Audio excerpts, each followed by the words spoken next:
नमस्कार दोस्तों। यूएस की देखो पुरानी आदत है, वो सैंक्शंस लगा करके किसी कंट्री से जो डिस्प्यूटेड कंट्री जिनके साथ उनके डिस्प्यूट हैं उस कंट्री को बैकफुट पर लाने की कोशिश करता है। जैसे हमने सुना कि ईरान के ऊपर कई सारे सैंक्शंस यूएसए ने लगाए हुए हैं। जैसे कोशिश किया यूएसए ने, जब रशिया यूक्रेन का वॉर शुरू हुआ तो रशिया के ऊपर कई सारे सैंक्शंस लगा दो ताकि उसकी इकॉनमी टूट जाए और वो बैकफुट पे आ जाए। ठीक उसी तरीके से यूएसए ने वेनेजुएला देश को पे भी बहुत सारे सैंक्शंस लगाए हुए हैं। तो आज इस वीडियो के अंदर में हम यही समझने वाले हैं कि यूएसए को एक्चुअल में वेनेजुएला देश से प्रॉब्लम क्या है और एक्चुअल डिस्प्यूट इन दोनों देशों के बीच में है क्या, ये सैंक्शंस क्यों लगाए हुए हैं यूएसए ने और क्या बहाना लगाया हुआ है सैंक्शंस लगाने का, और फिर आपको इस आर्टिकल को समझाएंगे। बिकॉज आप पहले इशू समझ पाओगे तभी ये आर्टिकल आपको समझ में आएगा। बट हाँ, वीडियो स्टार्ट करने से पहले एक बहुत बड़ी अनाउंसमेंट है वर्ल्ड अफेयर्स टीम की तरफ से। आप पहले इस अनाउंसमेंट को सुनिए। यूपीएससी सीएससी 2023 का रिजल्ट फाइनली आ गया है। अनअकैडमी टीम की तरफ से बहुत बहुत कॉन्ग्रेचुलेशंस उन सारे कैंडिडेट्स को जिन्होंने साल भर इतनी मेहनत करके फाइनली अपना नाम यूपीएससी की होली पीडीएफ में देखा होगा। ये अनअकैडमी के लिए भी एक बहुत बड़ा ह्यूज सक्सेस है। बिकॉज ऑल इंडिया रैंक 1 जो आदित्य श्रीवास्तव सर हैं वो अनअकैडमी के ऑनलाइन प्लेटफॉर्म लर्नर रहे हैं। उनके साथ साथ all India rank 3 Ananya Reddy ma'am हैं, वो भी अनअकैडमी की ऑनलाइन प्लेटफॉर्म लर्नर रह चुकी हैं। और उसके साथ साथ सृष्टि डबास मैम जिनकी ऑल इंडिया रैंक 6 आई है, वो भी ऑनलाइन की टेस्ट सीरीज का पार्ट रह चुकी हैं।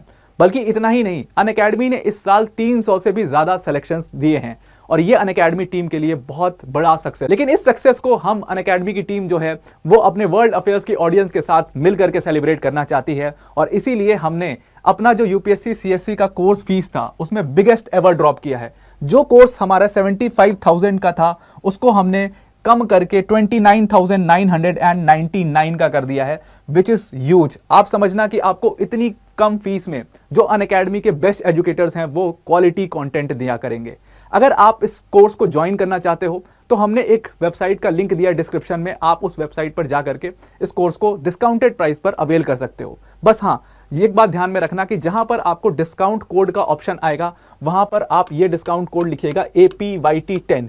APYT10 आप जैसे ही लिखेंगे तो आपको फीस जो है वो पूरी डिस्काउंटेड फीस में पूरा कोर्स आपको अवेल हो जाएगा। तो आई होप आपने ये पूरी अनाउंसमेंट सुन ली होगी। Now let's come back to our video. अब सबसे पहले अगर बात करें कि वेनेजुएला और यूएसए का डिस्प्यूट क्या है, सबसे पहले अगर आप वेनेजुएला की लोकेशन को देखोगे तो ये साउथ अमेरिका में पड़ती है ये कंट्री, और साउथ अमेरिका में गयाना और कोलंबिया जैसे देश जो है वो इसके पड़ोसी देश हैं। अब एक्चुअल यूएसए को जो प्रॉब्लम है वेनेजुएला के साथ, वो खुद वेनेजुएला के प्रेसिडेंट निकोलस मादुरो हैं।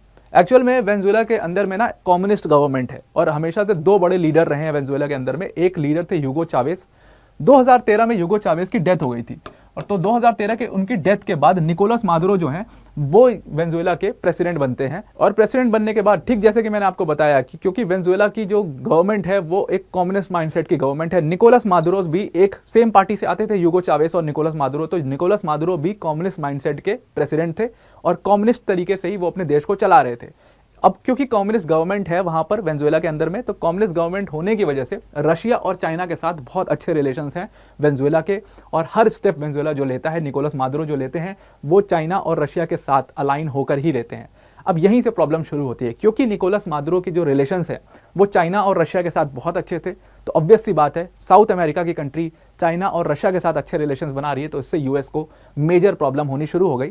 हालांकि यूएस की गवर्नमेंट ने कोशिश करी निकोलस मादुरो से अच्छे रिलेशंस बनाए रखने की, और जो पूरा इनका टेरिटोरियल डिस्प्यूट था गयाना और वेनेजुएला का, उसमें भी हेल्प करने की कोशिश करी वेनेजुएला की। लेकिन वेनेजुएला के प्रेसिडेंट क्लियर कट वो रशिया और चाइना के साथ खुद को अलाइन करते थे और वहीं से प्रॉब्लम पूरी शुरू हो गई। तो यूएसए ने बहुत बार इनको कोशिश किया बैकफुट पे ढकेलने के लिए। सबसे पहली यूएस की कोशिश ये थी कि देखो 2015 में क्या हुआ था, वेनेजुएला के अंदर में महंगाई बहुत ज़्यादा बढ़ गई थी। अब महंगाई बढ़ने के मुद्दे को लेकर के यूएसए ने कई सारे प्रोटेस्ट को फंड किया वेनेजुएला के अंदर में। खुद ये बात निकोलस मादुरो ने प्रेस कॉन्फ्रेंस में एडमिट की थी कि यूएसए ने ये सारे प्रोटेस्ट को फंड किया था वेनेजुएला के अंदर में। अब ये प्रोटेस्ट जो हैं वो एंटी गवर्नमेंट प्रोटेस्ट थे, वो महंगाई को लेकर के प्रोटेस्ट थे। लेकिन फिर भी क्या होता है कि इंटरेस्टिंगली साल 2018 में फिर से निकोलस मादुरो चुनाव जीत जाते हैं। अब जैसे ही निकोलस मादुरो चुनाव जीतते हैं 2018 का, तो यूएसए को बहुत प्रॉब्लम हो जाती है इससे, और फिर उन्होंने निकोलस मादुरो के खिलाफ अलग से एक प्रोपेगेंडा छेड़ना शुरू किया कि इन्होंने जोर ज़बरदस्ती, मतलब ये एक तरीके के डिक्टेटर हैं और इन्होंने जोर ज़बरदस्ती वेनेजुएला के अंदर में इलेक्शंस जीते थे।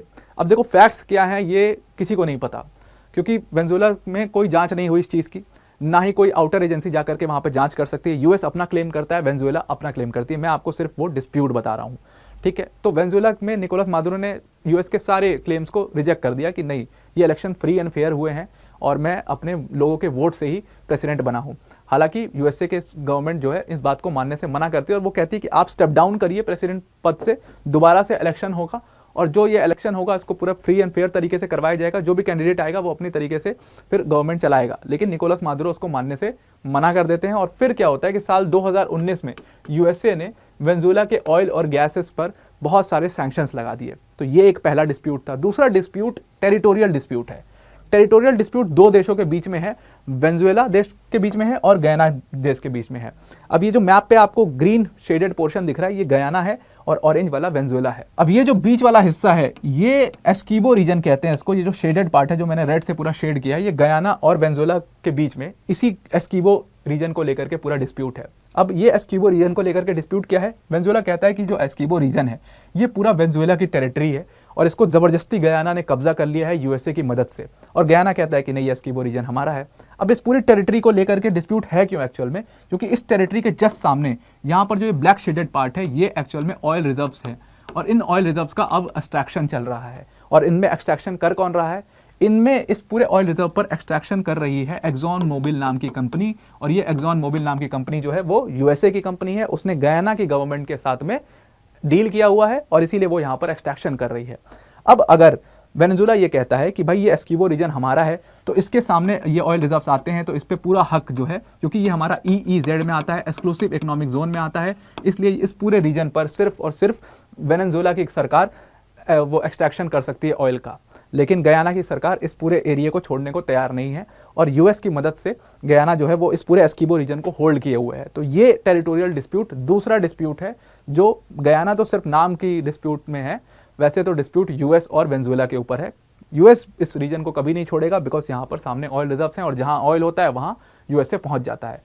और फिर यूएसए ने ऑलरेडी 2019 से सैंक्शंस इन दोनों रीजन्स की वजह से वेनेजुएला पर लगा दिए थे। लेकिन हुआ क्या आगे, डेवलपमेंट हुआ ऐसा कि 2022 में आप सबको पता है कि रशिया ने यूक्रेन के ऊपर में हमला कर दिया। अब जैसे रशिया ने 2022 में यूक्रेन के ऊपर हमला किया तो ऑयल और गैस की बहुत बड़ी कमी हो गई मार्केट में। जब रशियन ऑयल और गैस पर सैंक्शंस लगे, ऑयल और गैस गायब हो गए, भाई 40% ऑयल और गैस गायब हुए।